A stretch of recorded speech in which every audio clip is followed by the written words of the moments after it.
Moving now to Tanzania, Tanzanian opposition leader Tundu Lissu has cried out that he received death threats that prompted his departure to Belgium. Mr. Lissu said the security given to him when he was a presidential candidate was withdrawn after election results were announced and he started receiving death threats. He claimed that he was called by people who said that an order for them to deal with him once and for all, as they put it, was out, and therefore they advised him to run for his dear life.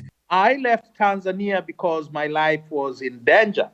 Soon after the results of the election, the so-called election, were announced, the police protection that I had during the campaign was removed, and immediately I started receiving death threats, at least on 2 occasions. I was called by people who said that the order for them to deal with me once for all, as they put it, was out, and therefore they advised me to run for dear life.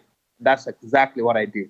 Well, for someone who survived 16 bullet shots from assassins in 2017, I would have been a fool not to take these threats seriously, because it happened. It's happened before. I'm a survivor of a multiple assassination attempt. Well, they did not identify themselves, but clearly they made me understand that they were from the intelligence and security apparatus. No, I'm not seeking asylum. I spent 2.5 years here. I'm a legal resident of Belgium. I have no reason to seek political asylum.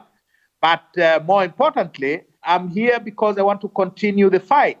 The world needs to know about what has happened to Tanzania these past 5 years, and what this election portends for the future of Tanzania and the Great Lakes region. And this story needs to be told by someone who understands it, and who better to tell that story than myself. Well, I will not be the first person to struggle from outside their country. The list of people who went to exile, who continued the fight in their exile, is long, and in fact it has happened throughout human history. I will not be the first. I will not be the last. I will continue the fight wherever I am. The struggle is not only inside Tanzania, it is also an international struggle. And I am opening a page or a chapter of the international struggle. We were not defeated at the polls.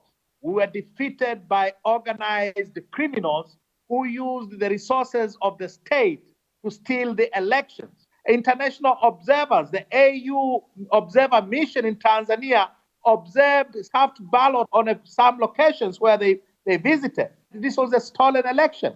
Magufuli did not win an election.